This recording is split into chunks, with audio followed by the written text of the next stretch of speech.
Bom, gente, então estamos aqui para a banca examinadora do mestrando Fabrício de Almeida Silva Reis, que vai defender a dissertação A atuação do Supremo Tribunal Federal e a proteção constitucional das minorias sob duas hipóteses, função contramajoritária ou majoritária.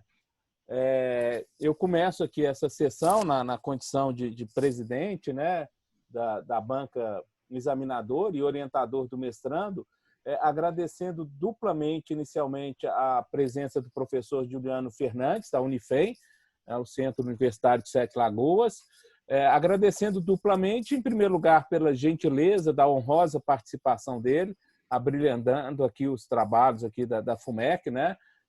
Se não me engano, é a primeira vez que ele participa com a gente, será uma honra recebê-lo em outras ocasiões, né, para participar daqui, auxiliando o nosso programa de pós-graduação, mas também a gentileza de ter concordado em antecipar o horário da banca examinadora em razão de um imprevisto na minha agenda, né? Então, foi muita gentileza também dessa parte dele de se dispor a antecipar a banca examinadora. Agradeço também duplamente ao professor Sérgio Henrique Zandona, companheiro aqui já de muitas e muitas bancas aqui, né?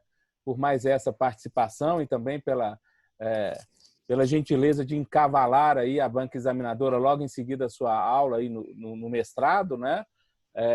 Será também sempre um prazer e um aprendizado, mais uma vez, com o professor Sérgio Zandona. Dar desde logo os parabéns pelo Fabrício, a quem eu acompanhei, né, desde das aulas no mestrado, né, e depois durante a elaboração do trabalho, toda a dedicação, a disciplina e o empenho dele, né? Então, já antecipar também meus parabéns, porque eu sempre digo, né, que nós saímos de uma época que eu vivi lá atrás, né, quando era estudante ainda, em que as bancas examinadoras de mestrado, de doutorado, pareciam um tribunal do Santo Ofício, né? O candidato ia para lá para ser massacrado de uma forma absolutamente estúpida, né? Sem nenhum sentido, sem nenhum proveito para o trabalho acadêmico mesmo, né? E graças a Deus nós evoluímos muito, eu acho, do meu ponto de vista, né?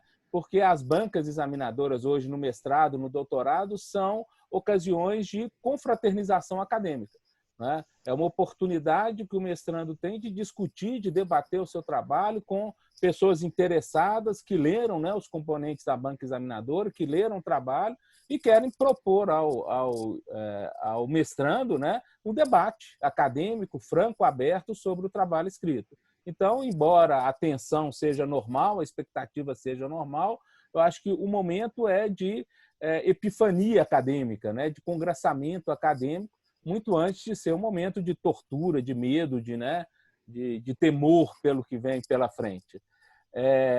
Sem, então, me alongar mais e também aproveitando para agradecer a todos que estão aqui presentes, né? Vejo aqui alguns mestrandos, devem ser também amigos e parentes do Fabrício, né? Não identifico todos aqui, mas também agradecer a presença de todos. Eu esclareço, então, que a dinâmica do trabalho se dará da seguinte forma. O mestrando Fabrício terá até 20 minutos para expor para a banca os principais pontos do seu trabalho, né? O objetivo do trabalho.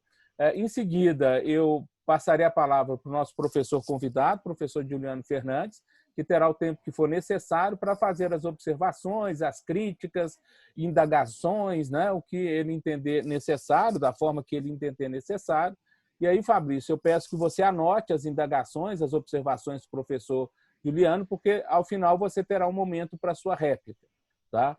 Depois disso, estando satisfeito o professor Juliano, eu vou passar a palavra para o professor Sérgio Zandona, para também, igualmente, fazer as observações, as críticas, as indagações dele, e depois o Fabrício tem também a sua réplica. E aí, estando satisfeito o professor Sérgio Henrique, eu encerro a minha arguição, que será muito simples, né? Não terá muito mistério, não. Então, reiterando os agradecimentos, eu passo, então, a palavra ao Fabrício. São 13 horas e 43 minutos, para ele, pelo tempo regimental, aí, apresentar o seu trabalho. Obrigado a todos. O professor Carlos, antes do Fabrício falar, eu só gostaria de pedir uma compreensão, que é o seguinte: como eu moro sozinho aqui, pode ser que toque a campainha aqui, eu tenha que, porventura, atender, né? Porque pode ser uma questão... Minha mãe sempre vem por aqui, por exemplo, né? Então eu peço só essa compreensão, que eu talvez tenha que parar um pouco o vídeo aqui por um momento, só para poder atender e voltar, tá? Mas Okay. eu aviso, gente, eu vou dar um tempo que eu vou aqui... Não vai dar nem 30 segundos, que a porta é bem aqui do lado aqui. Ok, sem problemas. Tá bom. Se isso acontecer, né? Eu creio que não vai acontecer. Tá. Ok. Então, Fabrício, tem a palavra aí. Bom, primeiramente, boa tarde a todos, né? Os professores, né? Os demais colegas, familiares, amigos que estão aqui acompanhando. De início, eu gostaria de cumprimentar e agradecer a orientação do professor Dr. Carlos Victor Runzi Filho. Agradecer também ao meu orientador, apesar de não compor essa igreja banca, professor Dr. Luiz Carlos Balbino Gamboge. Agradecer a presença virtual, que muito me honra, né, do coordenador do curso de mestrado em Direito da Universidade FUMEC, professor Sérgio Landona. E agradecer especialmente a presença virtual do professor Juliano, né, no Centro Universitário Unifem, Sete Lagoas.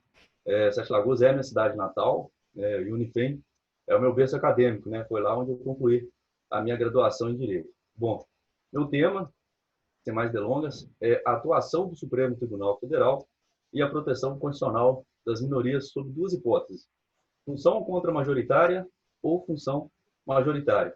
E, enquanto problema, ele se encontra no título da minha dissertação, em forma de pergunta, qual seja se a atuação do STF na proteção constitucional das minorias, apoiada em duas hipóteses que a gente vai ver adiante, se trata de uma função contra-majoritária ou uma função majoritária.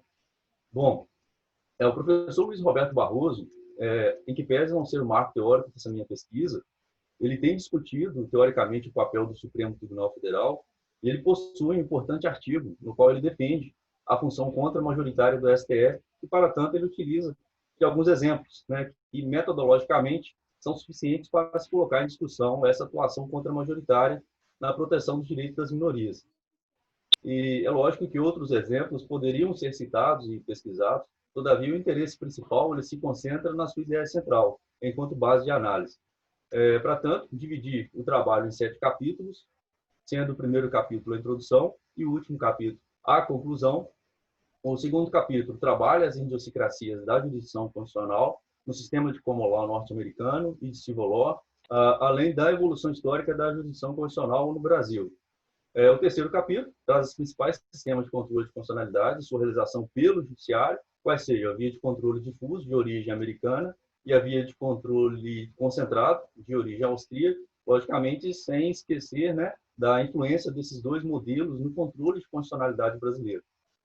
O quarto capítulo traz as críticas à jurisdição constitucional, apoiada nos dois marcos teóricos, né, que questionam a função contra-majoritária no direito norte-americano, a teoria da essência da oposição judicial review, de Jeremy Waldron, e a teoria da tomada de decisões em uma democracia, de Robert Alan Dow. E o quinto capítulo eu intitulei como exercício da função contra-majoritária do Supremo Tribunal Federal e a proteção constitucional das minorias, onde se faz um estudo acerca das ações afirmativas em relação às minorias, né, que a gente traz, que são aquelas minorias elencadas por Barroso, para justificar essa atuação contra-majoritária, sendo objeto e análise do estudo, né, para verificar se tal atuação é propriamente contra-majoritária.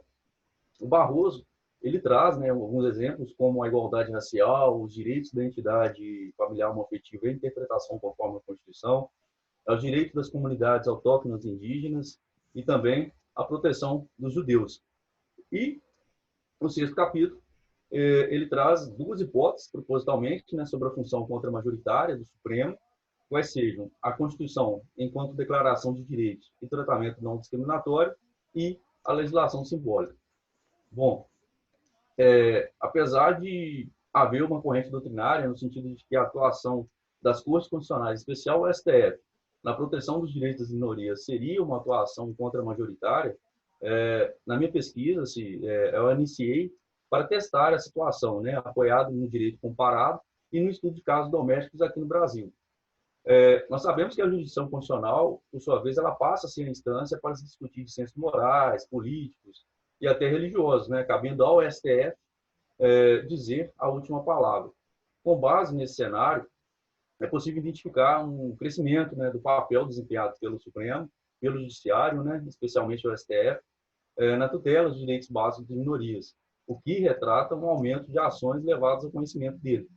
A questão é em voga, né, de suma importância, na medida em que a legitimidade do controle jurisdicional das leis depara-se com uma dificuldade. E essa dificuldade é justamente se conjugar o princípio da separação dos poderes, ou separação de funções, né, como queira o professor Gamboge, né, o professor Zandoni, eles sempre gostam desse termo, separação de funções, com o princípio democrático. E essa é, portanto, a primeira objeção ao modelo judicial review, né, também conhecida pela expressão dificuldade contra-majoritária.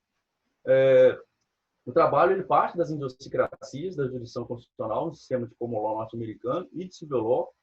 O ordenamento jurídico do common law refere-se ao aquele direito comum, né, o não codificado, a suplicação é mais objetiva, as regras vão se desenvolvendo de acordo com a evolução da sociedade. Por esses motivos, há um forte protagonismo na figura dos juízes, né? O principal instrumento de trabalho do juiz é o precedente judiciário. Em relação aos Estados Unidos, posso afirmar que o direito norte-americano ele é decorrente da simbiose da tradição jurídica do common law com as peculiaridades advindas do federalismo, né? E também da adoção de uma Constituição rígida e escrita. Já o ordenamento jurídico do civil law refere-se ao direito positivo, né, escrito, codificado. E apesar de existirem outras fontes de interpretação, como os princípios gerais de direito, a doutrina, a jurisprudência, o fato é que a lei elaborada no legislativo é a sua fonte imediata. E ao juiz, por sua vez, cabe o papel de aplicá-la, né? Enquanto diferença entre ambos os ordenamentos, o common law norte-americano, o juiz utiliza os precedentes como tudo. Por outro lado, no civil law, o juiz busca a solução na lei e nas fontes do direito. Pode-se afirmar que o traço diferencial entre esses dois, né, entre essas duas jurisdições, é justamente o modo de pensar do juiz na solução da lide, né, digamos assim. Agora, enquanto de semelhança entre ambos, eles se assemelham na medida em que existe uma base ideológica comum. E essa base ideológica comum nada mais são que os direitos e as garantias, né, os direitos instituídos no texto da Constituição, os direitos humanos, os costumes. É importante pontuar também que no civil law, que é o modelo adotado aqui no Brasil, os operadores do direito recorrem primeiramente à lei e subsidiariamente à jurisprudência. Já no common law, eles recorrem primeiramente aos precedentes, né, aos casos, e se depararem com alguma lacuna, aí que eles vão recorrer à lei positivada. No Brasil, especificamente, a evolução histórica da jurisdição constitucional no Brasil nos leva àquele período pós-proclamação da República, quando o controle de constitucionalidade das leis, de fato, surgiu no Brasil. E, apesar de ter sido inspirado no sistema norte-americano, o Judicial Review, a revisão judicial, no Brasil, à época, o sistema jurídico era o civil law, né? Portanto, apoiado na lei escrita, no direito codificado e positivado. Nesse período, o sistema jurídico americano, o common law, apoiava-se na regra de stare decisis, né? Que significa manter a decisão, né, como ela está e não ofendendo o que foi decidido, o qual impõe uma força normativa aos precedentes judiciários. A diferença entre esses dois grandes sistemas jurídicos faz com que, mais adiante, ocorressem adaptações no sistema de controle de constitucionalidade difuso e concreto, e apesar do aprimoramento, né, apesar desse aprimoramento do controle difuso de constitucionalidade, no Brasil passou-se a adotar o controle concentrado, né, e também abstrato de constitucionalidade. A partir de então, embora os dois sistemas de controle de constitucionalidade tenham convivido de forma harmônica, digamos assim, ambos continuam sendo, de certa forma, aperfeiçoados, né, com o passar do tempo. Bom, é lógico que esses dois grandes sistemas não foram os únicos, haja vista existirem outros modelos de regras de controle de constitucionalidade das leis e também das normas, e para que haja a supremacia, né, essa supremacia da Constituição, é importante que exista hierarquia, né? Essa hierarquia normativa da Constituição em relação às demais normas, enquanto sinônimo até mesmo de segurança jurídica, de efetividade. No estudo do Judicial Review, de Jeremy Waldron, que é um dos meus marcos teóricos, ele classifica o controle conforme as dimensões. E a mais importante diferença é a que ele denominou em contraste entre o controle de constitucionalidade forte e o controle de constitucionalidade fraco. Nos Estados Unidos, com a recém-república instalada, John Marshall, enquanto presidente da Suprema Corte, naquela época, ele proferiu aquela clássica decisão, né, do caso Marbury versus Madison, em que se tornou mais relevante decisão, né, o precedente da história da Suprema Corte norte-americana. E firmou-se, então, naquela época, a supremacia jurisdicional, né, de modo que os juízes tiveram reconhecido o direito até mesmo de negar aplicar uma norma que afrontasse a Constituição, né, ao passo que defendia os interesses também dos federalistas e o respeito ao direito de propriedade. O modelo judicial review, então, ele seria o sistema de constitucionalidade exercido de maneira difusa, né, no caso do juiz, o tribunal, incidentalmente, em qualquer fase do processo. Já o modelo de controle concentrado de constitucionalidade, conhecido como modelo europeu, austríaco, foi materializado por Kelsey. Ele entendia que o Tribunal Constitucional seria o órgão competente a exercer a função de guardião da Constituição, por ser essa relação hierárquica o pressuposto do controle de constitucionalidade. Bom, é interessante destacar também que na Áustria, a Corte Constitucional ela não integra o Poder Judiciário, sendo, portanto, uma função administrativa. E com as reformas que nós tivemos em 29 e 79, ampliou-se o rol de legitimados a propor, né, a ação. Trouxe a possibilidade do recurso individual diante de lei ou regulamento que lese diretamente direitos individuais, e também aos juízes restou reservado o dever de aplicar a lei, né, as leis, ao caso concreto. Diante dessa dificuldade óbvia de conjugar o princípio da separação de poderes, ou de separação de funções, né, com o princípio democrático, o Waldron ele defende que o Judicial Review, com base em direitos, é inadequado para sociedades enquanto quanto democráticas. E ele fala isso justamente porque ele considera que os membros das instituições legislativas discordam sobre, não porque eles discordam sobre direitos, mas sim porque eles discordam sobre, não porque eles discordam sobre, estou só corrigindo aqui, o Waldron ele fala a respeito disso, do Judicial Review, com base em direitos, por ser inadequado para sociedades enquanto quanto democráticas, porque considerando que os membros das instituições legislativas discordam sobre direitos. E ele comparou isso à gravidade de resultados controvertidos, né? Segundo ele, se tratando de direitos das minorias, a prática do Judicial Review nada poderia fazer para apoiá-las se não houvesse um apoio, né, um clamor por parte da sociedade. E ele reconhece que, em algumas circunstâncias, a intervenção judicial pode até beneficiar minorias discretas insulares. Todavia, ao protegê-las, isso não significa defender o Judicial Review, mas sim assegurar a melhor forma de reparação dos direitos das minorias que fossem atingidas, até porque, a depender da prática estabelecida, esta pode ou facilitar ou dificultar, remediar ou até mesmo impedir o exercício de direitos.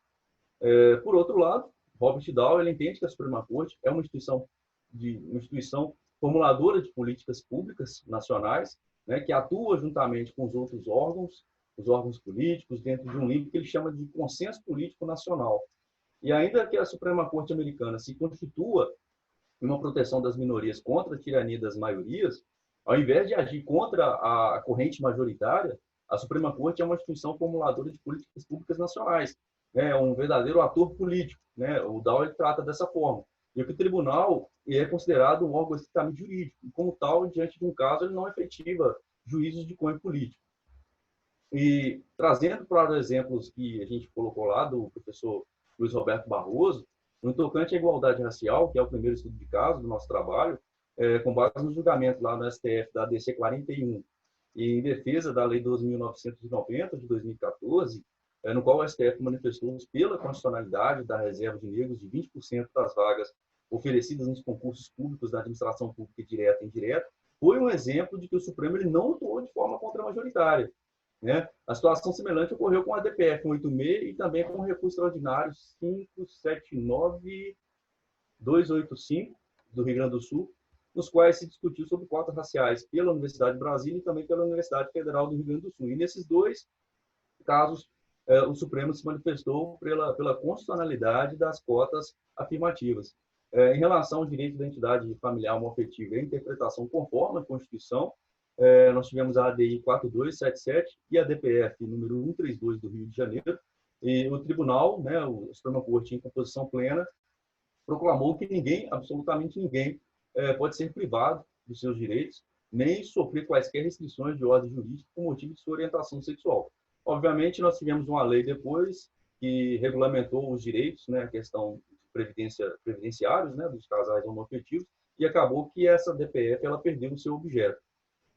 Com relação aos direitos das comunidades autóctones indígenas, o STF, diante da petição 3388 do Estado de Roraima, ele confirmou o proceder do Executivo que atuou na defesa dessa minoria indígena e demarcou a reserva indígena Raposa Serra do Sol em área contínua, também uma forma majoritária em que atuou o Supremo. E com relação à proteção dos judeus, diante do HC 82424 do Rio Grande do Sul, o STF manifestou que a liberdade de expressão não é um direito absoluto e, portanto, que a discriminação cometida contra os judeus, se fosse dirigida especificamente contra os judeus, configuraria um ato ilícito de prática de racismo. Bom, em todos esses exemplos correlacionados com Barroso, não coube o exercício de uma atuação contra-majoritária, né? Ao contrário, coube uma atuação de confirmação ou reafirmação da constitucionalidade da lei então questionada, em virtude dos atos dos demais poderes, né? No caso executivo ou legislativo. Portanto, uma atuação majoritária. E encerra-se, né, nas duas hipóteses do nosso trabalho, a primeira, a Constituição, Declaração de Direitos e o Tratamento Não Discriminatório, partindo-se do pensamento de que as normas jurídicas aprovadas pelo Legislativo, via de regra, observam o princípio majoritário, por sua vez, não se revestem de caráter discriminatório contra as minorias, mas sim abrangem diversos direitos, dentre os quais o direito ao tratamento não discriminatório.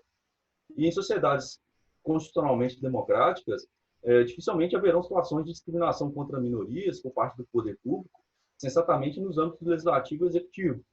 E isso ocorre na medida em que a própria Constituição ela já contém ou conterá a declaração de direitos que se contrapõe ao tratamento discriminatório contra as minorias, né? E a legislação simbólica, por sua vez, são condições necessárias para a efetiva implementação de direitos e garantias das minorias, razão pela qual as normas existentes elas se configuram como uma legislação simbólica. E essa é uma teoria adotada pelo Marcelo Neves, em que ele fala que o que falta, né, não são normas, não são novas leis. O que falta é uma verdadeira vigência social da norma, né? Esse é um termo utilizado pelo Marcelo Neves, um grau muito acentuado, porque existe um grau muito acentuado de ineficácia. Bom, dessa forma, concluí que a situação do STF, em que pese uma das razões invocadas para se justificar o controle de constitucionalidade, no caso da função considerada contra-majoritária, esta não encontra correspondência e não merece prosperar, sobretudo na proteção dos direitos das minorias, isso porque a atuação do STF, quando provocada a decidir, especialmente nos casos estudados, né, naqueles casos que eu elenquei aqui, nos estudos de casos, ou o STF buscou confirmar ou referendar de uma forma ou de outra as normas já produzidas, né, já criadas pelos demais poderes instituídos, no caso, o Executivo e o Legislativo. Bom, dessa forma eu concluo a minha dissertação e me coloco à disposição da banca para maiores esclarecimentos. Ok, Fabrício, obrigado. Dentro do prazo regimental aí, faltaram ainda uns 2 minutinhos que ele tinha direito ainda. Eu passo, então, a palavra ao professor Juliano para que ele, então, com o tempo que julgar e entender necessário, faça aí as críticas, as observações e perguntas na forma que preferir ao mestrando. Mais uma vez, agradecendo a participação do professor Juliano. Ok. Bom, eu gostaria então, né, antes de passar para a avaliação do mestrando Fabrício, agradecer muito aí, primeiramente, né, claro, eu vou agradecer ao Fabrício, porque ele me fez um convite meio informal antes, né, sobre a possibilidade de participar dessa banca, e agradeço, claro, né, ao professor Carlos Vitor Musi Filho, também por ter possibilitado essa participação, né? Eu, na época, até questionei o Fabrício se seria possível realmente, né? Mais pelo fato de eu não fazer parte de uma certa... como é que chama isso? De uma linha, né? de pós-graduação, vamos dizer assim, né? E aí ele falou que não teria problema, tendo em vista aí o momento que a gente está passando. Então, fiquei muito feliz com essa possibilidade, né?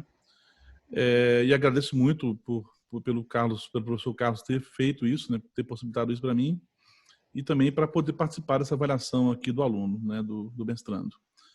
Então, é uma honra também estar aqui, né, na FUMEC, mesmo que virtualmente, né, nessa instituição que tem aí toda uma tradição de ensino, né, de qualidade de ensino, inclusive, e já me coloco à disposição aí, se puder, obviamente, participar de outras bancas, com certeza. Tá?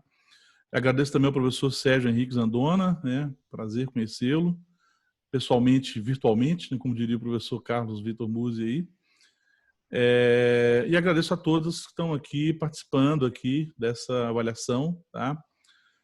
E vamos lá.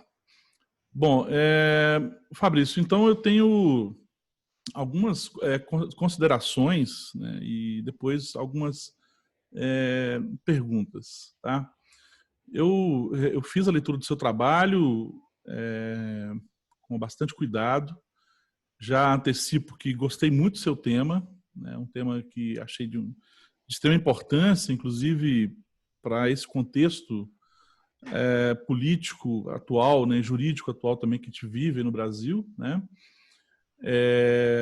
Mas obviamente, eu vou cumprir a minha função, que é de avaliador. Obviamente, concordo com o que o professor Carlos levantou, né? O momento da avaliação não é nenhum momento de tortura, né? Muito pelo contrário, né?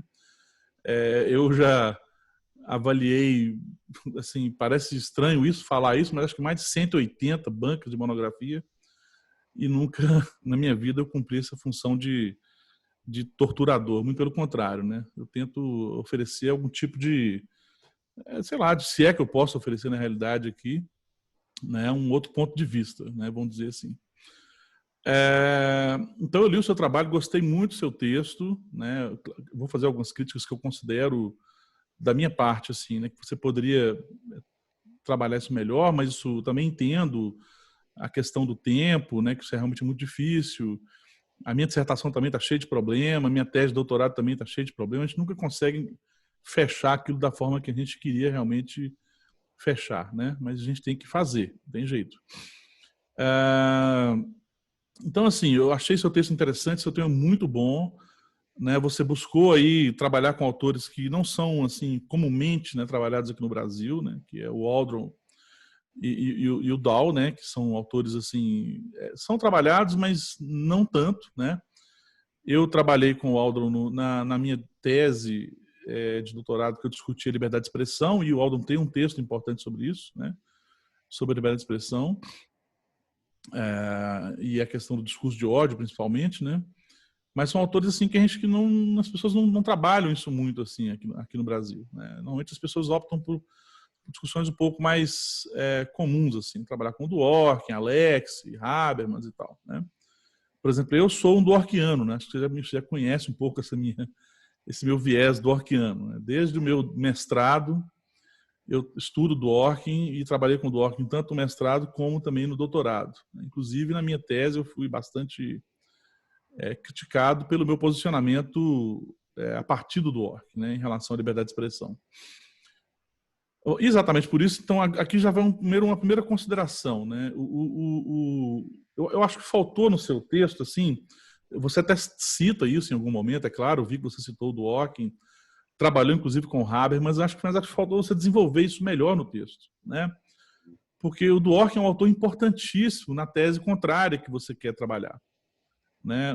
E eu acho que ficou faltando talvez fazer esse contraponto, né? Tipo assim, de que modo que esse seu marco teórico, né, que é construído por dois autores, por duas teorias, vamos dizer assim, de que modo que você encontra nesses autores um substrato suficiente, por exemplo, para negar a tese do Dworkin, né? A tese do Dworkin, que na realidade, inclusive a função dos direitos fundamentais é uma função contra-majoritária, né?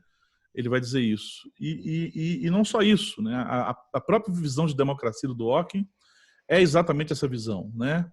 De uma ideia contra-majoritária. E aí é até uma coisa que a gente pode discutir, né? O que seria essa ideia de uma democracia? O que de fato, né, você entende por democracia, né?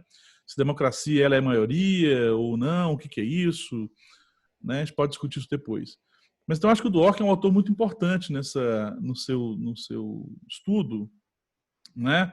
Como contraponto, né? Porque é um autor que tem uma tese muito forte, para falar a verdade. Eu considero a tese dele muito forte, né? Não desconsidero também, obviamente, eu sei que a tese dos outros autores também são fortíssimas, mas eu acho que a ideia de uma dissertação você apresentar esses contrapontos, né? E também, obviamente, aquilo que o Habermas vai discutir lá no capítulo 6 dele, do livro Faticidades e Validades, né? Que ele vai discutir a questão da jurisdição constitucional. Eu acho que ele também vale a pena voltar. Você falou disso, eu vi que você usou no seu texto, bem rapidamente falou do Habermas, mas acho que valeria a pena, né, desenvolver. Eu falo assim, gente, como consideração, tá? Com toda sensibilidade, sei lá, que eu possa ter aqui nesse momento, assim, para não ficar algo. Não estou aqui para poder falar assim, nossa, sua dissertação tal. Não é isso, tá? Muito pelo contrário. Estou tentando oferecer uma outra visão disso, né?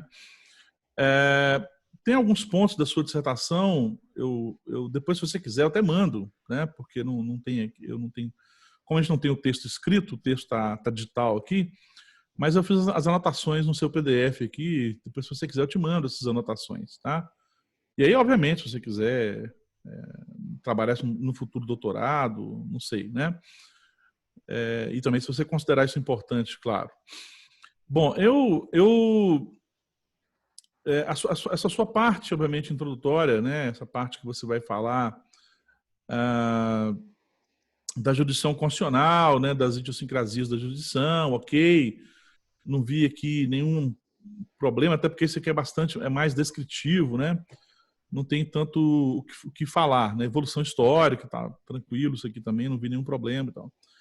Mas aí, quando você, obviamente, começa a trabalhar, o que mais me chamou a atenção na sua dissertação é exatamente o ponto, né, das críticas, né, à jurisdição constitucional. E ali eu vou para não ficar aqui, né, até mais tarde, eu vou me ater a esses pontos aqui, que eu acho que são pontos mais essenciais da sua defesa, né?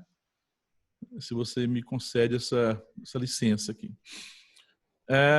Então, lá por exemplo, quando vamos pegar aqui o capítulo 4, né? Que se chama Críticas à Jurisdição Constitucional.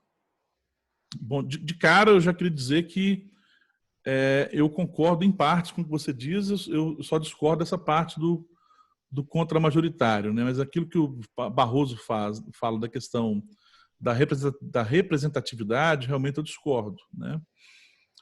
Porque realmente não teria essa representatividade, né? Então, vamos lá, página. O ruim de não ter o trabalho escrito é que chama impresso, é isso. E eu, como eu estou sem impressora aqui, fica difícil. Vamos ver que está chegando já 46, acho que é aqui, ó.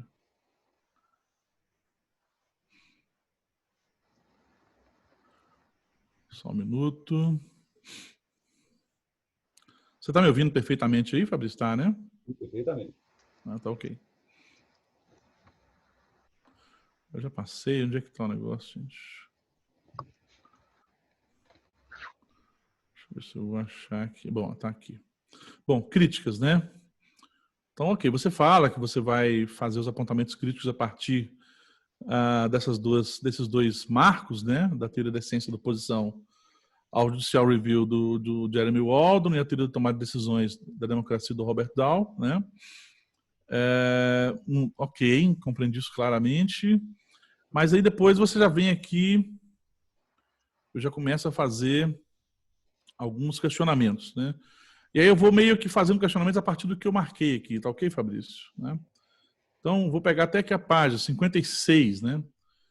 Você fala assim na página 56, no terceiro parágrafo, malgrado o fato da atuação das cortes constitucionais na proteção dos direitos das minorias ser chamada de atuação contra-majoritária, a legitimidade do controle jurisdicional das leis depara com a dificuldade óbvia de se conjugar o princípio da separação das funções com o princípio democrático, né? E aí eu já faço aqui uma pergunta. E aí uma pergunta meio que para provocar realmente um raciocínio, né?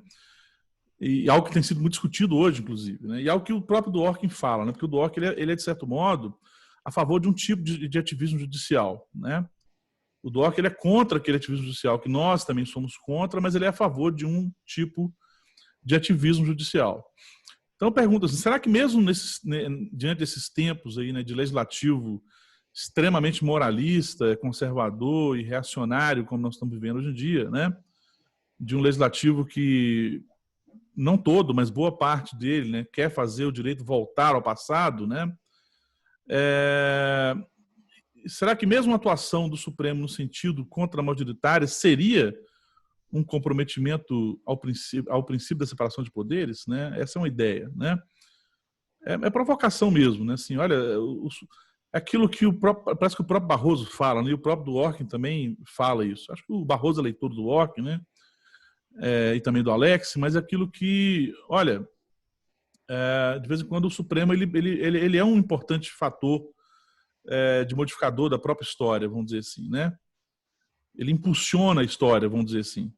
Então, será que nesse momento em que nós vivemos uma história marcada aí por uma infeliz história, né, de um conservadorismo, no meu entender, né, perigoso, de certo modo, né, aquilo que o próprio Habsburg vai trabalhar como neo-obscurantista, né, que é algo que me preocupa um pouco. Será que essa atuação contra-majoritária seria realmente não democrática, né, ou seria um comprometimento ao princípio da separação de poderes? Essa é uma primeira provocação que eu faço. Depois tem uma aqui que você... Deixa eu ver porque eu fiz... Você trabalhou a noção de soberania popular, né? Logo depois, no próximo parágrafo, você cita aqui o Alexander Bickel, né, em sua lição clássica. Ele escreve a respeito da dificuldade contra-majoritária, desse papel contra-majoritário das cortes constitucionais em sistemas democráticos, né? A proporção em que se choca com a soberania popular. É típico do Estado Democrático de Direito. Depois eu gostaria de compreender o que você entende por soberania popular, né? São conceitos que acho que são... Eu sei que tem um pressuposto aqui, mas, por exemplo, a noção de soberania popular do Habermas, eu creio que é bem diferente da noção do Bickel, por exemplo, né? Gente, pode ficar tranquilo que é rápido, tá? Porque eu fiz algumas anotações e eu procurei... e elas estão mais espaçadas, não, apesar dessas primeiras aqui, né? Deixa eu ver aqui. Não, aqui não, eu vou saltar essa daqui. Depois, na página 57. Aqui tá, né? Você fala logo no parágrafo que começa na página 57. Pontua-se, em contrapartida, que apesar do valor atribuído às decisões dos juízes que compõem as cortes constitucionais, não eleitos democraticamente, o tribunal tem, enquanto função, garantir o pleno exercício dos direitos fundamentais na perspectiva de um Estado democrático de direito. Aí eu pergunto, né? E aqui, né, nessa garantia do exercício dos direitos fundamentais, ele não estaria atuando de forma contra-majoritária? Né? Porque, para mim, não sei se eu vou conseguir me fazer entender, o contra-majoritário aqui não é o fato... por exemplo, porque já tem uma legislação que defende, por exemplo, a questão dos índios, né? Tem uma legislação que privilegia a questão da raça, ok? Mas mesmo essa legislação, ela também é contra-majoritária, né? Porque o contra-majoritário aqui, no meu entender, assim, é o que eu trabalho de acordo com a visão dworkiana, é contra uma certa moral que predominou durante muito tempo, né? Uma moralidade, vamos dizer assim, que predominou durante muito tempo, né? Essa moralidade racista, essa moralidade machista que predomina, né, até hoje e que predominou durante muito tempo. Eu sei que a nossa Constituição, ela também, nesse aspecto, ela é contra-majoritária, porque ela vem para, vamos dizer assim, propor, né, um projeto de construção de uma sociedade mais igualitária, né, mais humanitária, sei lá, né? Podemos até discutir, né, se isso é o caso, vem ao caso ou não, mas esse é o projeto constitucional, né, de construção da sociedade livre, justa e solidária, né? O Estado, inclusive, tem uma função muito importante nisso. Então, ela parte desse pressuposto, né? Naquele momento, então, que ela surge em 88, eu acredito que a sociedade brasileira, então, era até muito mais, inclusive, né, machista, misógina, racista do que é hoje, inclusive, né? Hoje isso é mais transparente por causa da internet, vamos dizer assim. Mas naquela época era muito mais, né? Até porque essas coisas eram faladas abertamente, sem nenhum tipo de problematização, né? Eu não estou querendo aqui pagar de politicamente correto, até porque eu não gosto dessa coisa do politicamente correto, né? Mas não é isso. Mas essa é uma pergunta então, que eu faria. Se nessa defesa dos direitos fundamentais ele não estaria atuando de forma contramajoritária, né? Dentro dessa perspectiva. Gente, se ficar muito longo, vocês podem me cortar, tá? Podem passar, podem apagar o áudio aí, então o vídeo. Bom, eu vou saltar esse aqui também, vai ficar muito longo. Vou lá para frente. Bom, aqui, deixa eu ver o que foi isso. Outra pergunta que eu faria para você aqui na página 59. Você cita aqui o Sérgio Antônio Ferreira Vitor, né? Durante a primeira metade do século XX, né? Aí você coloca assim, sobre essa questão, Sérgio Antônio Ferreira Vitor explica. A tensão permanente na história político-jurídica norte-americana encontra-se na dicotomia entre constitucionalismo e democracia. Ou seja, entre a prática de um governo limitado e o ideal do autogoverno pelos cidadãos. O controle judicial de constitucionalidade impõe-se entre esses dois valores e a necessidade de justificar a sua prática é onipresente na literatura, consoante afirmado assim. E a pergunta que eu faço, como provocação, é: você entende isso como dicotomia realmente? Né? Constitucionalismo e democracia são coisas, é uma dicotomia, são coisas diferentes? Né? Ou você acha que falar em constitucionalismo pressupõe democracia, assim como falar em democracia pressupõe constitucionalismo? Né? Ou seja, não há como falar de um sem falar do outro. Né? Então, aí não seria uma dicotomia, seria outra coisa. Coisa que, inclusive, o próprio Habermas vai superar, né? No livro dele de Direito e Democracia. E aí você trabalha o Habermas aqui logo em seguida, né? Mas não vem ao caso. Aí vem aqui, né? Você fala aqui, né, sobre o Dworkin, na página 60. Cita o Dworkin exatamente nesse ponto em comum, que comunga o Dworkin e Habermas, qual seja a defesa do Instituto do Poder de Revisão, né, Judicial, o Judicial Review. Né? Inclusive o Habermas, ele de certo modo é um crítico, né, do controle concentrado, né? É interessante essa crítica que ele faz. Mas é isso que eu chamaria a atenção. Você colocou assim, porque é legal, ele vai trabalhar do Dworkin, que eu acho que o Dworkin é um grande defensor, né? E aí não, você citou aqui, parou aqui, não voltou mais em Dworkin, né?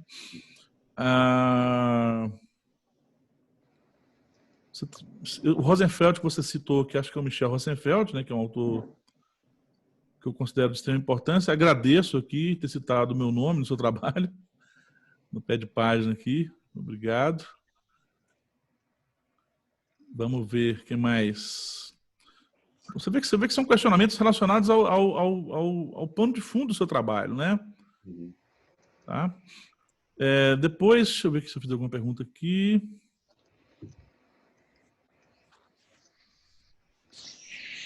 Pois é, aí você coloca aqui, né, na página 63,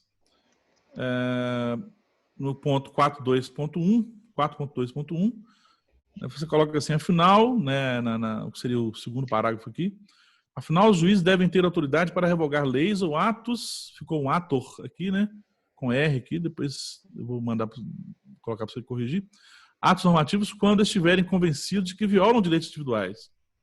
Pois é, mas esse não é o caso, né, de agir. Essa é a pergunta que eu faço. Esse não é o caso de agir contramajoritariamente, mas eu entendi que o Aldrin vai chamar isso de outra coisa, né? Mas me parece uma certa contradição na construção do argumento do Aldrin, não sei. Eu queria que você falasse sobre isso. Se você percebe essa contradição, não. Estou só te provocando, viu, Fabrício? Por favor, tá? Não estou aqui em nenhum momento ser crítica. Isso não é uma contradição no pensamento dele, né? Depois, na página 64, tem um argumento aqui que essa citação recuada aqui no do Waldron, interessante que você faz ela novamente depois, lá, sem alterar nada.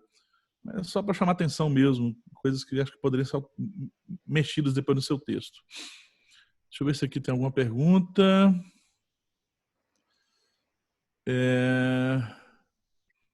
Tá, aí você fala aqui na página 64, numa citação recuada aqui, citando o Robert Dahl, né?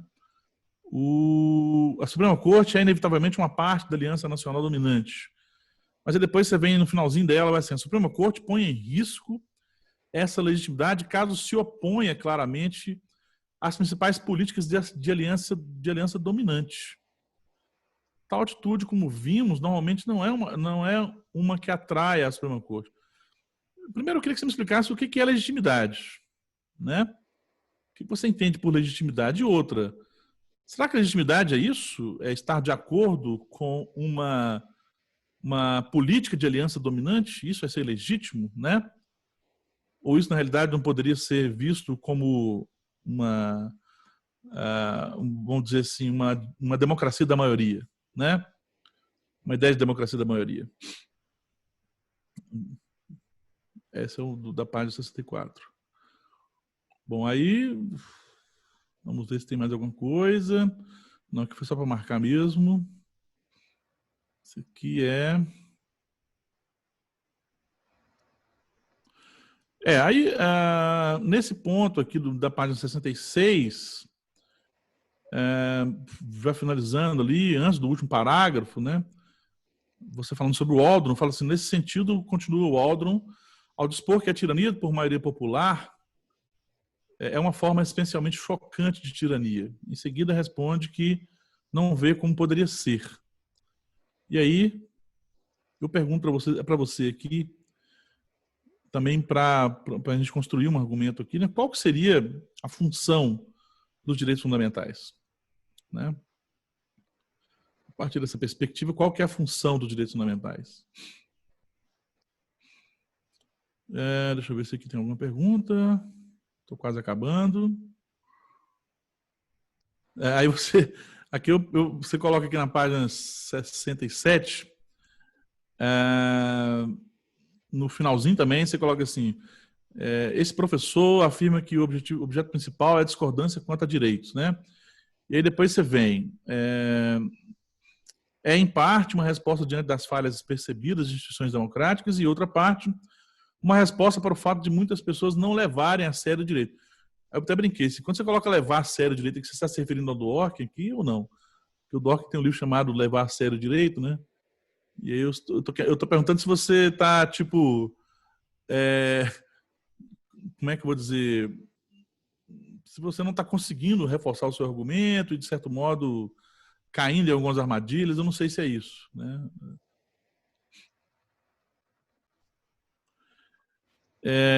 E na mesma página, deixa eu ver. Não, é isso mesmo, já fiz essa pergunta aqui já. Já fiz isso aqui. Deixa eu ver. Ainda bem, já fiz essa pergunta, né? Ou seja, o que é democracia, né? Se ela é quantidade ou qualidade, se é maioria ou não. A democracia é feita pela maioria. Aí, aqui também é uma provocação, né? Que o Waldron fala isso, né? Assim, ressalta-se que apesar, aqui na página 68, né? Ressalta-se que apesar do valor atribuído às decisões do juiz do tribunal, que não são eleitos democraticamente, percebe-se que em algumas circunstâncias, como o próprio autor as enumeram, patologias peculiares, instituições legislativas disfuncionais, culturas políticas corruptas, né? Legado de racismo e outras formas de preconceito endêmico, em caráter temporário e excepcional, né? Podem valer a pena, sobretudo porque o controle judicial de constitucionalidade das leis é uma das bases do Estado Democrático de Direito e deve existir para garantir, né, que ficou garantidor aqui, os direitos fundamentais e a própria democracia. Eu pergunto aqui, também com provocação, né? Será que essas patologias são peculiares, de fato, né? Essas instituições legislativas disfuncionais, essa cultura política corrupta, esse legado de racismo e outras formas de preconceito endêmico, será que isso tem um caráter temporário, excepcional? Aqui no Brasil, aliás, no mundo também, né? Eu não vejo isso como excepcional e como temporário, não, sinceramente. Eu vejo uma coisa meio que está aí há muito tempo, né? Assim, inclusive uma das vamos dizer assim, características, né, podemos dizer assim, da nossa sociedade. Não de tudo, é óbvio, mas isso é importante, eu acredito, né? Então, eu não acho que isso é um caráter excepcional, assim. Será que o que a gente está vivendo hoje no Brasil, né, esse racismo que está passando no Brasil, no mundo inteiro, nos Estados Unidos também, essa cultura de política corrupta, isso é algo que está aí há muito tempo, né? Desde que o Brasil é Brasil, né? Desde que o mundo é mundo também. Então, de novo, um questionamento, uma provocação aqui. Deixa eu ver se está indo para o final aqui. Para não me alongar muito, senão o professor Carlos vai... Espera aí.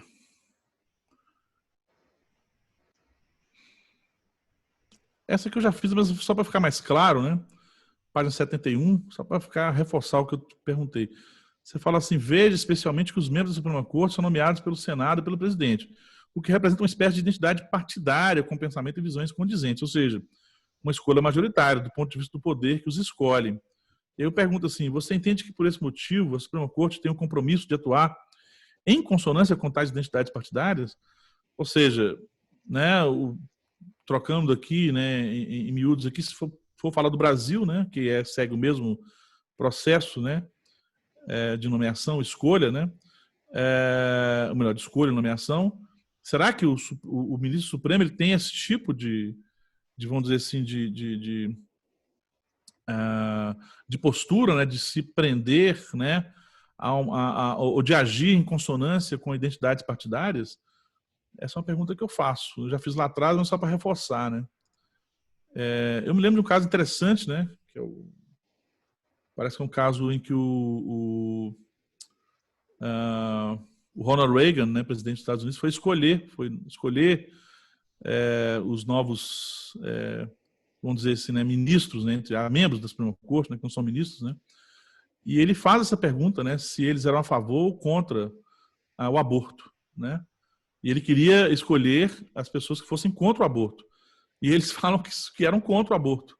E aí são escolhidos. Quando eles, obviamente, eles são nomeados, né? E aí logo o primeiro julgamento a favor que essa discussão vem à tona, né? Aborto. Esses que foram escolhidos pelo Ronald Reagan, que eram contra o aborto, se colocaram a favor do aborto, né? Ou seja, pela liberação do aborto, né? E aqui para demonstrar isso, né? Que eles não são não são obrigados a se identificar, né, com aquilo que o partido pensa, né? Acho que eu estou me alongando demais aqui. Acho que eu já perguntei. Bom, são esses os questionamentos básicos, assim, porque o seu trabalho ele gira em torno disso, né? Aí eu achei muito bacana os casos que você trouxe aqui, né? Achei muito legal todos esses casos. Isso eu acho muito importante, né? Numa dissertação, né, ou qualquer texto acadêmico, né, os alunos apresentarem, né, os casos que existem, e aqui no Brasil você trouxe alguns casos interessantes, casos emblemáticos, inclusive, né, o caso do racismo lá, né, esqueci como é que é o nome desse caso, ficou conhecido, né. Eu até tenho um livro que saiu pelo Supremo na época, né, o caso é o Wanger, né? Agora que eu lembrei, é o Wanger, né? Que publica um livro, né? E tentando, de certo modo, ali, desmentir a história do Holocausto, né? Isso virou um julgado interessante. A questão racial, a questão aqui da união estável entre pessoas do mesmo sexo. Os casos são muito emblemáticos, eu achei muito interessante da forma que você trabalhou. E eu perguntaria só isso, assim, para finalizar. Nesses casos aqui, o Supremo não agiu de forma contramajoritária, né? Qual que é o argumento? Então, assim, para não me alongar muito aqui, eu acho que eu já falei quase, acho que até mais, não sei quanto tempo que deu, não estou calculando o tempo aqui. Mas, assim, você está de parabéns, Fabrício, viu? Assim, o seu trabalho está muito legal, muito bem escrito. Essas perguntas são perguntas mesmo provocativas, ok? Não tem nenhum sentido de tortura, nada disso, muito pelo contrário, eu quero te ouvir mesmo, tá? E sem nenhum problema também, se você falar assim, professor, eu não trabalhei isso, não foi o meu foco, né? Não tem problema, tá ok? E assim, essa só a última mesmo, assim, né? Por que você não trabalhou do Orkin, assim, se foi uma escolha sua, né? Ou se você não viu que ele seria importante no seu trabalho, tá? Então são essas considerações, agradeço a oportunidade de novo aqui de estar nessa banca, aqui na FUMEC, diante desses dois grandes professores, né? E também do colega Fabrício aí.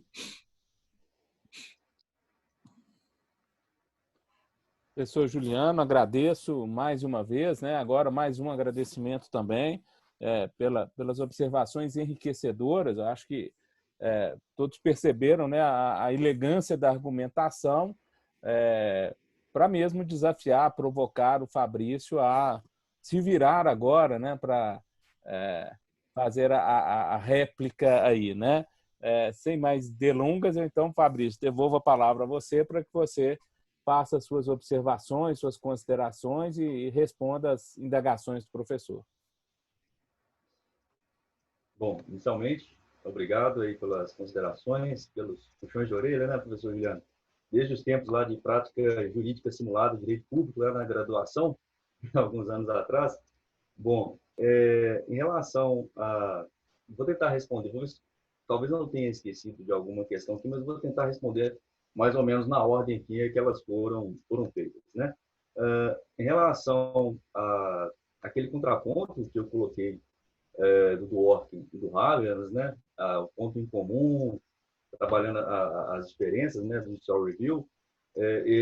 O senhor citou aí a respeito do Habermas no capítulo 6, Praticidade e Validade, foi um artigo que nós lemos durante o mestrado, né, disciplina do professor André Leal, Fundamentos do Direito Contemporâneo, se não me engano. E eu tentei não... como tinha a questão também do tamanho do capítulo, eu tentei não fugir muito dentro daquilo que eu tracei como marco teórico e como objeto de pesquisa, né? Mas eu acato essa sugestão, inclusive acho que é muito válida, vou observar, acredito que dê para a gente poder encaixar aqui na dissertação, e é muito válida, né? Inclusive eu tenho uma amiga que realmente ela é muito fã do Dworkin, né? A Thaís Cristo, não sei se ela está assistindo, e a gente teve alguns períodos de oportunidade de ficar discutindo, né, a respeito do Judicial Review, do Dworkin, né, Habermas, enfim. Mas essa ideia inicial ela nasceu numa aula do professor André Leal, em que ele me fez pensar, né, me fez questionar até que ponto essa atuação do Supremo na proteção das minorias era de fato ela é uma atuação, né, majoritária ou contra-majoritária. E daí surgiu o pontapé inicial para a gente poder fazer essa pesquisa. Obviamente, também a disciplina de constitucionalismo democrático e reordenação jurídica, do professor Carlos Musi.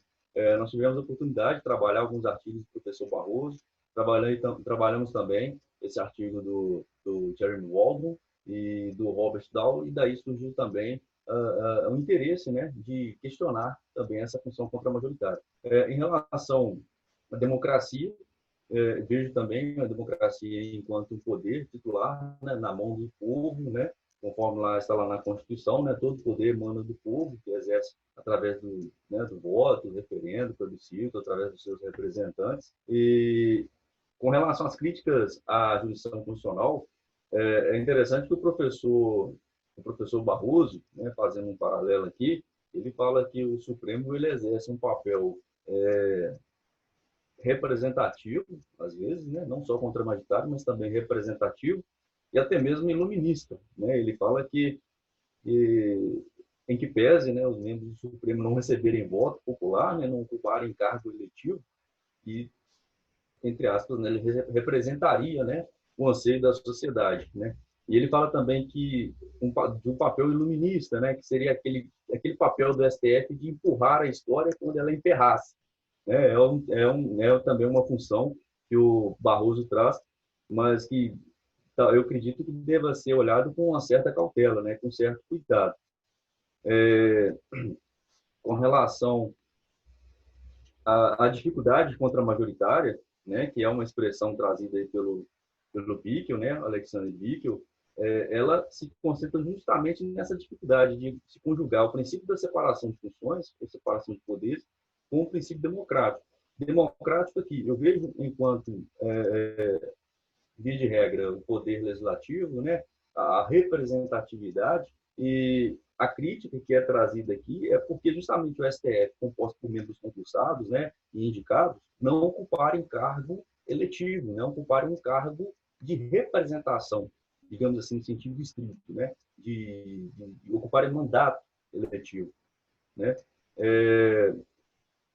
Deixa eu ver outra pergunta aqui. Tá. O senhor perguntou se o fato de termos membros do Poder Legislativo, um tanto quanto tradicionais, né, com uma visão mais tradicional, se isso atentaria contra a separação de poder, né, um conservadorismo extremo. Aí eu recorro também ao Waldron, né, que é o meu marco teórico, que eu acho interessante, porque ele fala que a regra da função contramajoritária, né, ela não, ou melhor, a função contramajoritária, a atuação contramajoritária da Suprema Corte, ela não é a regra, ela é a exceção, né? Ela é uma medida, digamos que extrema, né? Porque a regra em estados democráticos é que os poderes, né, o executivo, o legislativo e o judiciário, observem, né, o regramento, os princípios, o que está na Constituição. Essa é a regra. Mas em casos que ele trata como patologias, né, em casos peculiares, Fabrício, entende que... Fabrício, só um minutinho que eu vou ter que dar chamou aqui, só um minutinho, tá? Peraí.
Voltei. Desculpa, Fabrício. Eu não era para ter tocado, mas agora não vai ter incômodo mais, não. Tudo bem.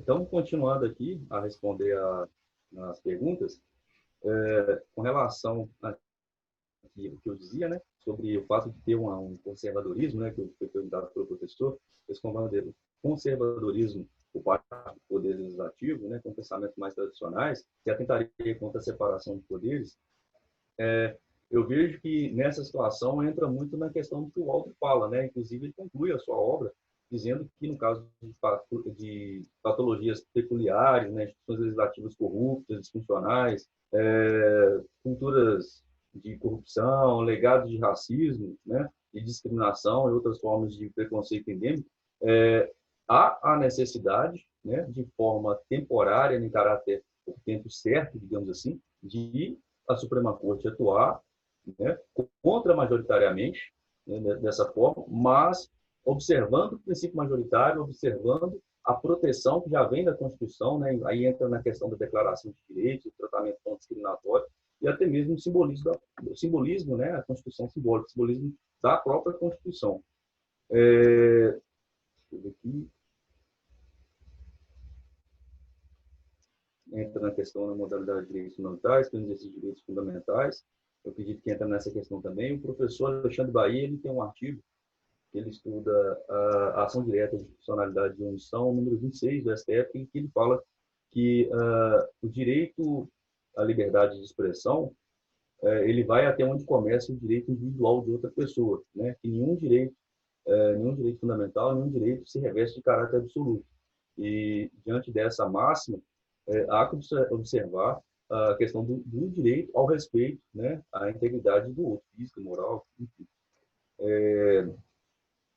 Em relação à dicotomia entre governo, dicotomia entre constitucionalismo e democracia, eu acredito que, no caso aqui, quando eu trato dessa função aqui, no capítulo 4, no item 4.1, que o Victor traz, essa dicotomia não seria... na verdade, ela é voltada para a questão do governo, que é limitado, e a ideia de autogoverno pelos próprios cidadãos, né? De forma que há uma limitabilidade nesse sentido aí que ele traz para a gente. E com relação ao termo atos, aqui na página 663, eu já fiz a correção já, quando eu estava estudando para a apresentação, na página 63, tá? Respeito do Dworkin, nós vamos observar. Afinal, os juízes devem ter autoridade para revogar leis ou atos normativos quando estiverem convencidos de que violam direitos individuais. Eu entendo que sim, eles devem atuar para revogar a lei ou ato normativo, mas essa não é a regra, né? Essa não é a atividade corriqueira, digamos assim, do judiciário. Em casos extremos, diante da violação de algum direito fundamental individual, há a possibilidade de, ou melhor, deve o judiciário atuar para fazer cessar essa agressão a quaisquer direitos individuais. Mas não quer dizer que sempre essa atuação ela seria contra-majoritária, né? Sempre contra aquilo que os atos pré-constituídos dos outros poderes. Até porque, se um ato ele obedece o rito processual ou material, né, até que se prove o contrário, ele é um ato legal, é um ato legítimo. Aí depois tem que ser verificada a discussão dessa legitimidade em sede de violação ou não de algum direito fundamental. As repetições serão corrigidas, né? Como observei na página 57. A respeito da questão da legitimidade, página 64, eu entendo que entra muito na questão que o Robert Alan Dow fala, que a Suprema Corte ela é uma instituição ao mesmo tempo jurídica e política, né? Ao mesmo tempo jurídica porque ela vai proferir decisões de caráter eminentemente jurídico, mas política porque ela está dentro daquele limbo que ele chama de consenso político nacional, cada um com os seus poderes de forma harmônica, sem que, digamos que, um invada na esfera de atribuição ou de função do outro poder. Eu entendo que, no caso das patologias peculiares, realmente há a necessidade de que o judiciário ele atua dessa forma, sendo patologias peculiares, não vejo como regra, né? Eu vejo como uma exceção, obviamente, para proteger direitos fundamentais, né? Para essa função de proteção dos direitos fundamentais. O senhor perguntou a respeito se há uma parcimônia, né, com relação à identidade partidária. Nós tivemos a oportunidade de estudar um artigo na disciplina de constitucionalismo democrático e redação jurídica. Eu li um artigo da professora Fabiana Núncio de Oliveira, que ela analisa um período ali do governo Lula, do governo FHC, do Lula, com relação à nomeação dos ministros do STF, e ela analisa assim comparativamente no período em que o Lula estava no poder, e boa parte das decisões dos ministros, anulando atos do executivo, foram por ministros que o próprio Lula indicou para o STF. Então, isso não comprovou que havia uma parcimônia por parte do Supremo, dos membros do Supremo, em relação a quem os indicou, né? A gente teve a oportunidade de estudar um artigo nesse sentido. Então, eu entendo aqui, na mesma forma, que não há essa parcimônia, não há essa, digamos, essa relação de dependência, de aliança e de subordinação em relação aos ministros e em relação a essa identidade partidária. E com relação ao Dworkin, mais uma vez, eu vou aprofundar aqui né, eu pegaria umas dicas com a professora Thais, que ela é dworkiana de raiz, e vou observar a questão aqui para poder complementar um pouco mais fazer essa contraposição, né, que vai enriquecer o trabalho, e eu acredito que vai acalhar, e eu agradeço pelas sugestões. Professor, eu não sei se ficou alguma pergunta sem resposta. Eu acredito que, se eu tiver, eu acredito que o professor possa me lembrar agora, porque eu acredito que tenha respondido todas. Enfim, são essas as respostas, as considerações. Ok. Professor Juliano? Ok. Bom, respondeu as perguntas que eu fiz, sim. Eu ainda continuo me posicionando, né, contrário, mas sem nenhum problema. Compreendo a tese do aluno, mas eu acho que é importante realmente ele fazer esse estudo aí, né? Não agora, não é o caso, né? Óbvio, né? Mas em outro momento aí esse contraponto com esses autores, né? Que eu acho que é importante, tá? Mas estou satisfeito com as respostas do aluno, ok? E passo aí a palavra para o professor Carlos novamente. Ok, professor Juliano. Eu vou passar então agora para o professor Sérgio Zandona, né? Que a quem mais uma vez agradeço sempre a gentil participação. Professor Juliano, o Vinícius de Moraes, né, no Samba da Bênção, salvo engano, ele dizia lá, né, que fazia um elogio ao maestro Moacir Santos, que não é um, são tantos, né? O que vale para o professor Zandona, né? Eu tenho uma firme convicção de que o professor Zandona tem uma meia dúzia de clones espalhados pela cidade de Belo Horizonte, que permite com que ele exerça durante 24 horas, 7 dias por semana, as mais variadas funções, né? Então, mais uma vez, agradecendo o múltiplo professor Sérgio Zandona, eu passo a palavra a ele para a arguição dele, mais uma vez agradecendo, professor Zandona. Obrigado mais uma vez, Muzi, pelo fato de ter me convidado para o exame de qualificação, a pré-banca do Fabrício, né? Eu estendo esse agradecimento ao Fabrício. E é uma satisfação estar aqui na banca de um mestrando que eu tenho um carinho especialíssimo, né? O Fabrício chegou a ser meu aluno no mestrado e de quando ele fez a disciplina comigo já se demonstrou um mestrando muito responsável, pesquisador muito responsável, muito comprometido, preocupado, né, com o resultado do trabalho e fez com que chegasse aqui hoje com um trabalho de excelência, né, nos brindando aqui, né, com essa tarde de terça-feira. Agradecer também ao professor Juliano, dizer que é uma satisfação conhecê-lo, professor, e concretizar que não vai ser a única banca, não, viu?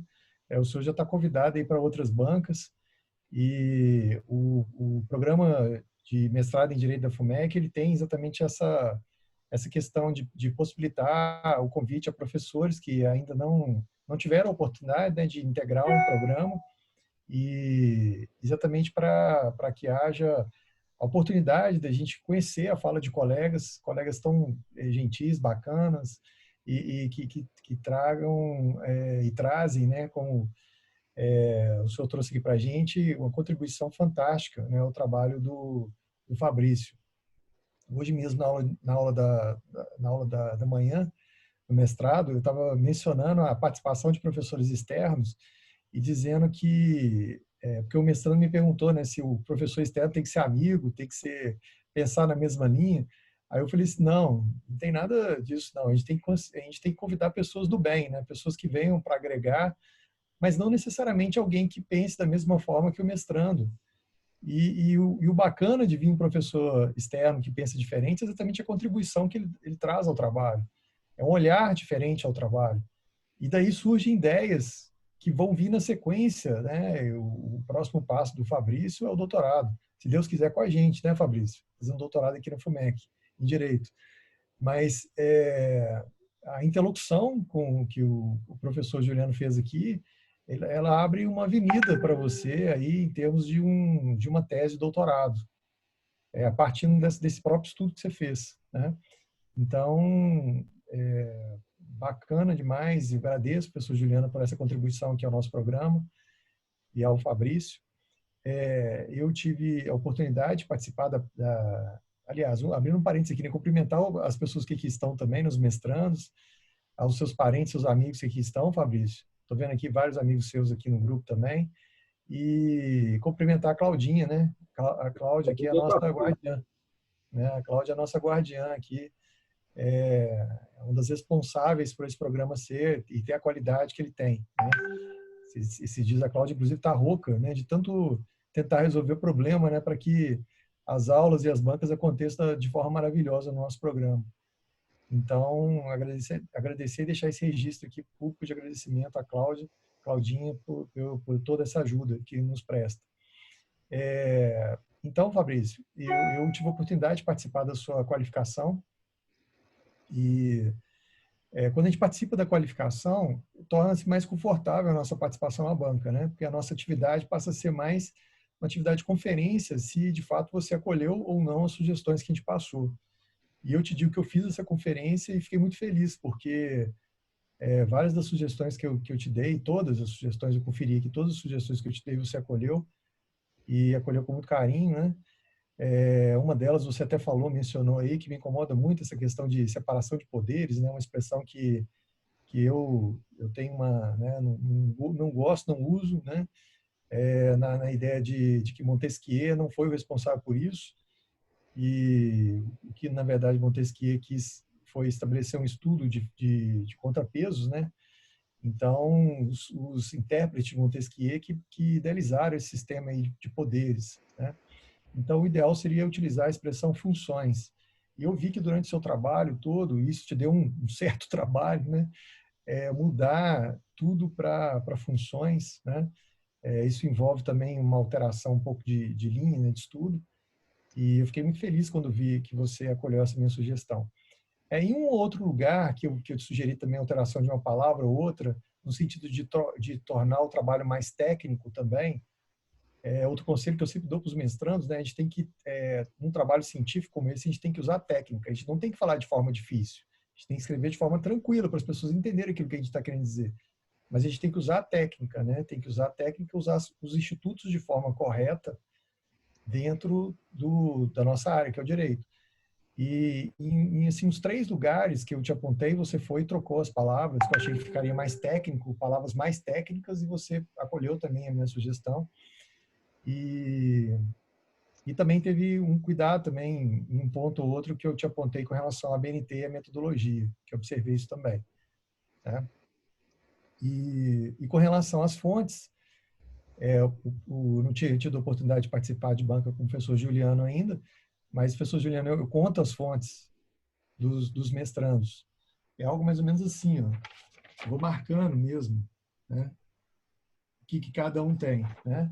E eu guardei o exame que eu fiz na qualificação do Fabrício, e na qualificação do Fabrício eu falei, Fabrício, você tem que nos ajudar a avaliação da FUMEC. E você nos ajuda na avaliação da FUMEC citando revistas, citando dissertações do próprio programa, porque o programa também é avaliado pelo volume de artigos da revista Mérito, que é a revista do programa, do banco de tese e dissertações que é citado. E eu tenho só que te agradecer, Fabrício, porque você acolheu também esse meu pedido, você sabe disso, né? E eu sei porque eu fiz a conta. E antes você tinha citado, por exemplo, não tinha citado nenhuma revista, nenhum artigo da revista Mérito, e agora eu contei 4 artigos da revista Mérito, né? Você ampliou também a citação de revistas, subiu para 29, revistas em geral, né? Periódicos. Lembrando que nós temos mais de 1.500 periódicos da área do direito no Brasil, mais de 1.500. Então, quando a gente pega uma dissertação em que o mestrando não citou nenhum periódico, a gente, opa, tem uma coisa estranha aqui, tem mais de 1.500 no país. E o objetivo da dissertação é esgotar o assunto, ou seja, ir em todas as fontes de pesquisa. Então, se o mestrando não cita nenhum, é estranho, né? E você citou muitas, citou 29 periódicos diferentes. E não só isso, mas, além desses 29, citou 4 vezes a revista Mérito, citou também as dissertações da FUMEC, do Banco de Teses e Dissertações da FUMEC. Você tinha citado uma, subiu para 6 citações. Então, da qualificação até hoje, na reestruturação que você fez do seu trabalho, você aumentou mais 5 citações de dissertações. Eu sempre bato nessa tecla, porque senão, o que vai acontecer? O seu trabalho, que está magnífico, vai amanhã para o Banco de Teses e Dissertações e ninguém vai te citar, né? Não tem lógica isso. Então, a gente tem que quebrar essa questão de não nos valorizar, né? Então, bacana você ter citado o professor Musi, bacana você ter citado o professor Juliano. Agradeço também o fato de ter me citado, se chegou a me citar, né? Talvez não tenha sido a melhor opção ter me citado, mas me citou, também fiquei feliz demais de ter me citado, né? Isso contribui muito para o nosso currículo e o currículo da instituição. E além disso, você fez mais 13 citações de pessoas da casa, que é algo bacana, né? A gente tem que valorizar o nosso. A gente tem mania muito de valorizar o pessoal de fora, achar que o pessoal de fora é melhor, porque o cara nada contra paulista, nada contra carioca, nada contra gaúcho, mas algumas pessoas da nossa academia, na Academia Mineira de Direito, acha que citando paulista, citando carioca, o trabalho está melhor, né? Nada disso. A gente constrói um direito tão bacana aqui, tão, né? Você vê o professor Juliano, um dos grandes estudiosos sobre o working. Então, a gente tem que prestigiar a turma daqui, né? Não vamos desprestigiar o pessoal de fora, não vamos criar bairrismos, igual alguns de fora causam a nós, né? Nós não vamos agir com bairrismo, porque isso não faz parte da pesquisa. Mas nós vamos prestigiar também a coisa de Minas, né? A prata da casa. E eu fiquei muito feliz quando eu vi isso aqui no seu trabalho. Você citando vários autores, vários colegas do mestrado.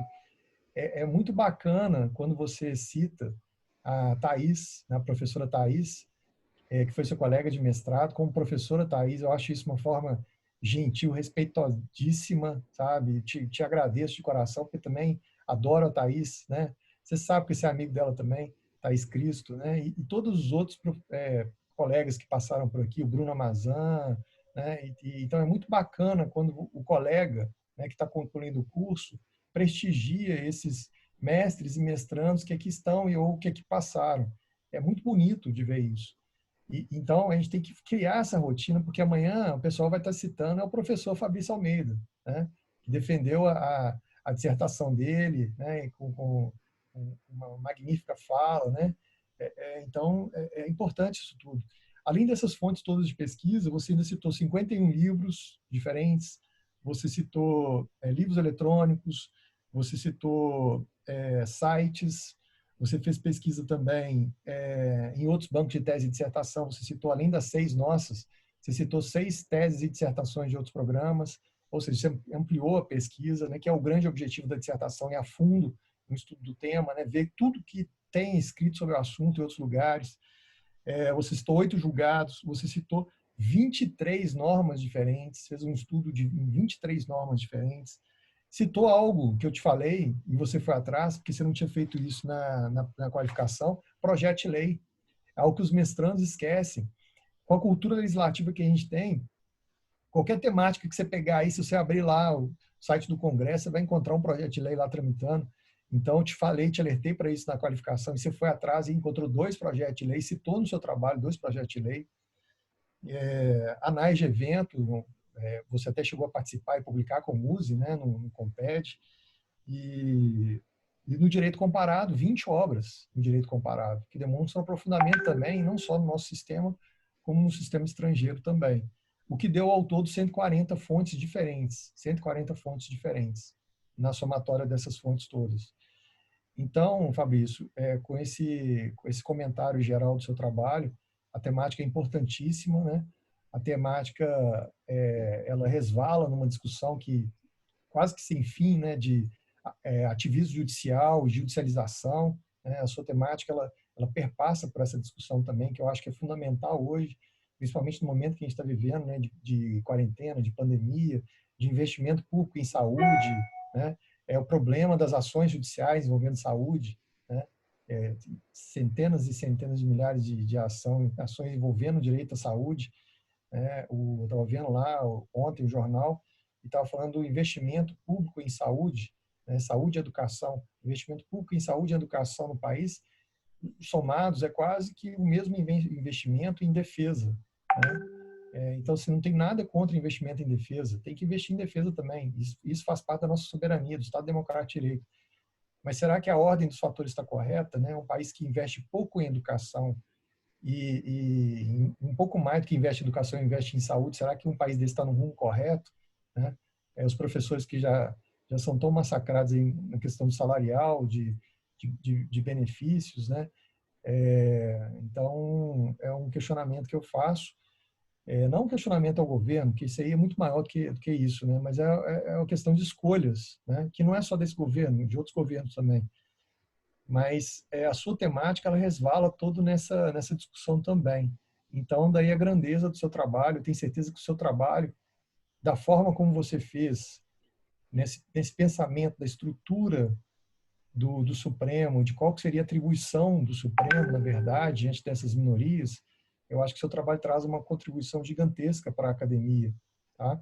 E eu tenho certeza que o seu trabalho não vai ficar exclusivo a uma prateleira de uma biblioteca. Eu tenho certeza que vai fazer parte aí de referência para vários dos mestrandos que vão vir na sequência. Ok? Eu, pelo menos, eu sei que o professor Juliano é a mesma coisa, o professor Musa, nós três, pelo menos, vamos indicar muito o trabalho de você para os nossos futuros orientandos. Você pode ter certeza disso, tá? Então, não tem nenhuma pergunta para te fazer, porque todas as perguntas eu me reservei na data da qualificação, e eu vi que como você atendeu todas, eu estou satisfeito, tá, Fabrício, te parabenizar aí por esse momento especial aí na sua trajetória. Obrigado, Muzi.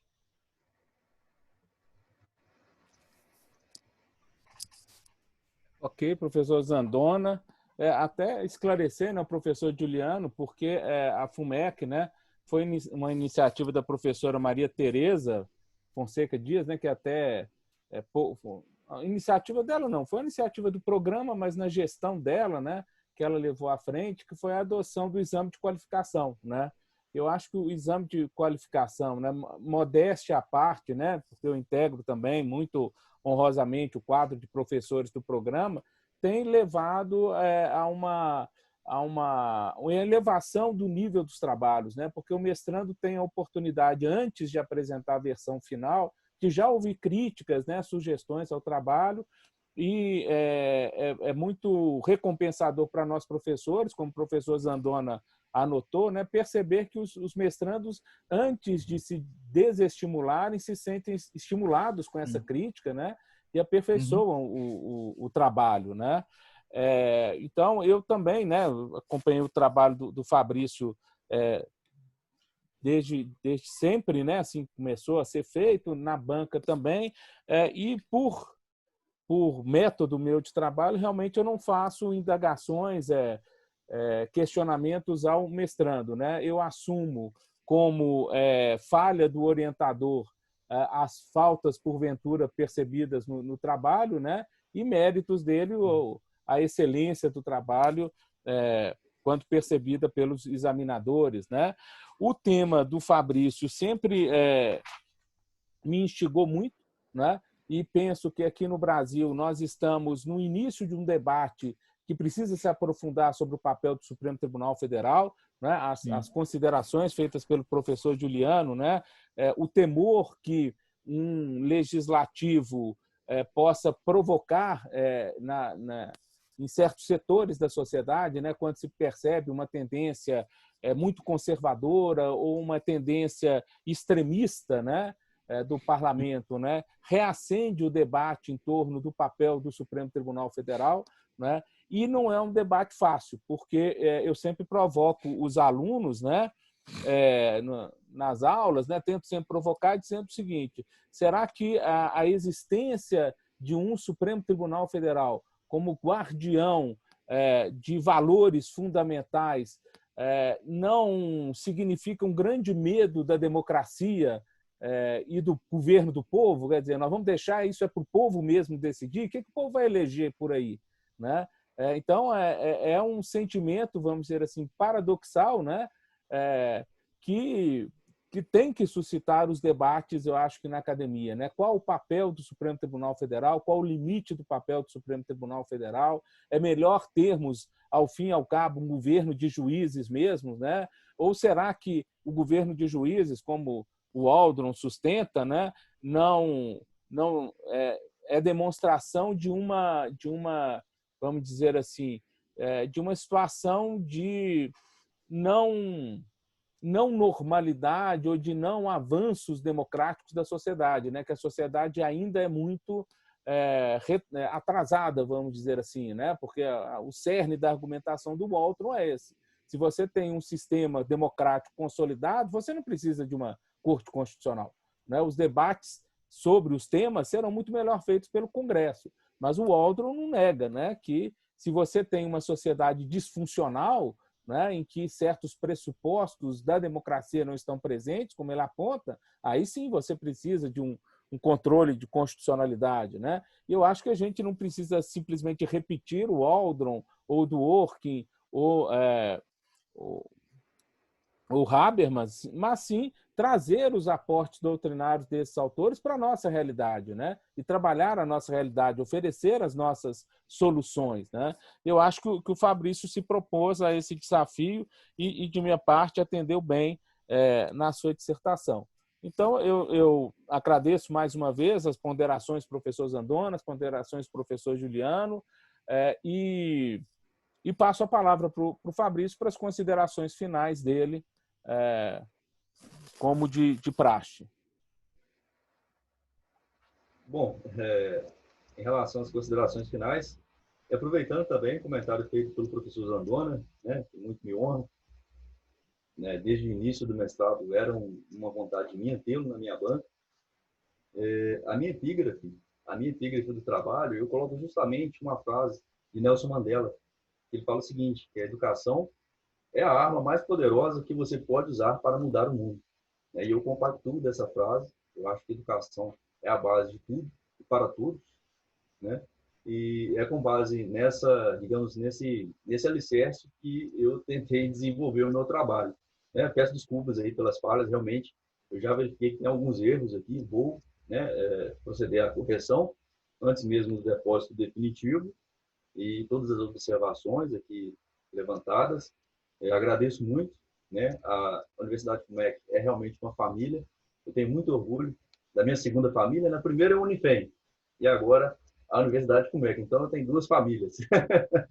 E isso me sinto muito feliz, muito honrado e lisonjeado por estar, né, fazendo mestrado na Universidade FUMEC. Então, muito obrigado aos professores, à direção, à Cláudia, aos colegas mestrandos que estão aqui, familiares, amigos, tem os amigos do Equador que estão aqui também. Então, assim, fico muito feliz com a finalização desse trabalho, que não foi fácil, né? O professor sabe que realmente não foi fácil, foi difícil, mas graças a Deus, Deus me honrou e estou chegando aí no final. Graças a Deus. Muito obrigado mesmo. Ok. Bom, agora, numa sessão presencial, nós pediríamos que os presentes se ausentassem para a banca deliberar.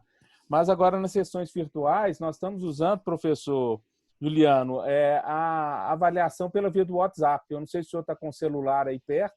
Estou aqui. É porque nós criamos um grupo aí, e aí o professor Zandona, o senhor, podem se manifestar, né? Lembrando que pelo regimento da FUMEC, a avaliação é feita de uma forma bem simples, né? É aprovação, aprovação sob condição, reprovação ou suspensão, tá? Sim. Então, eu peço aí aos presentes que aguardem um segundo que nós vamos deliberar aqui em torno do tema. Então não tem nota, né? Só aprovação não tem tá okay. atribuição de pontos assim, né? Já mandei minha avaliação aí. Eu recebi aqui já. Ok.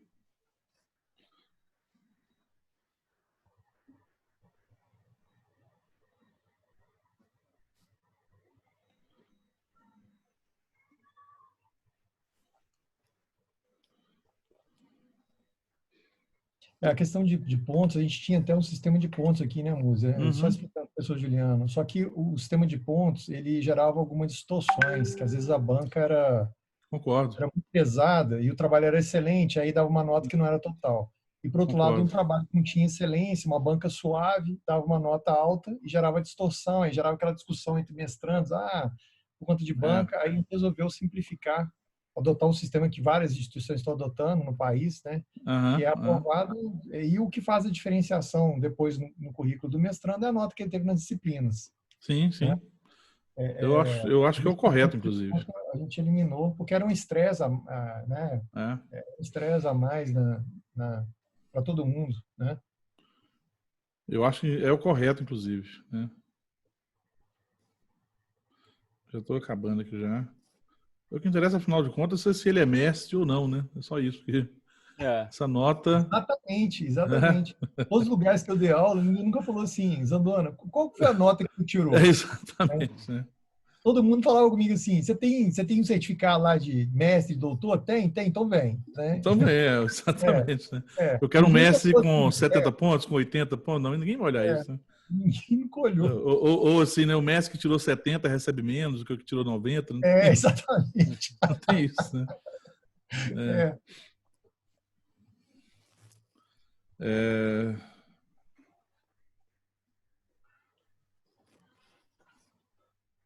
Professor Zandona, eu não sabia, fiquei sabendo, eu acho que na hora que você entrou na reunião, já tínhamos passado por esse assunto, né? o professor Juliano, além de um excelente jurista, também é um excelente músico. E músico profissional mesmo, né? Hã? Eu tô as músicas que ele tem ali atrás, LP, né? Não, mas ele tocou com Lô Borges, com outros músicos. Nossa. Eu estava aqui, enquanto eu vi aqui, já separei aqui no Spotify os discos que ele participou, já conferi aqui o nome aqui, vou dar uma escutada agora, prestar mais atenção na guitarra, né? Porque às vezes a gente escuta. Bacana. Mas vou dar uma ouvida aqui e ver a influência de Dwork na guitarra do professor Juliano Fernandes. Boa. Uma das coisas que eu tô sentindo, uma das coisas que eu sinto mais falta nessa pandemia e quarentena é o Jack, o Lorde. Né? Nossa, é demais, né? Nossa. Eu também sinto falta, agora ficar em casa tá me deixando louco já. E Sete Lagoas é pior, porque não tem nada para fazer mesmo, então, né?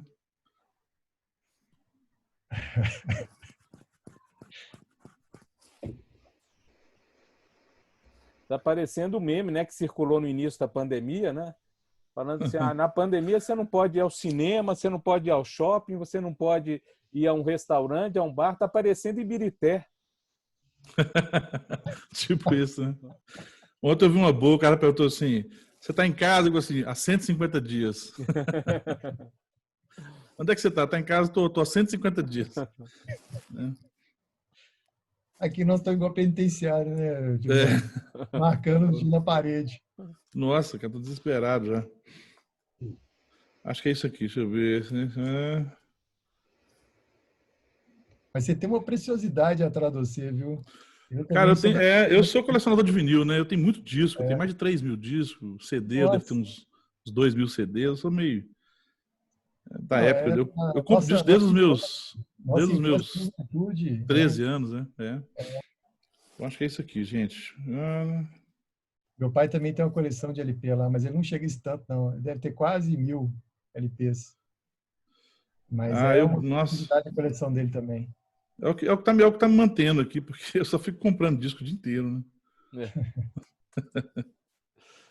Deixa eu ver aqui. Falta só colocar isso aqui.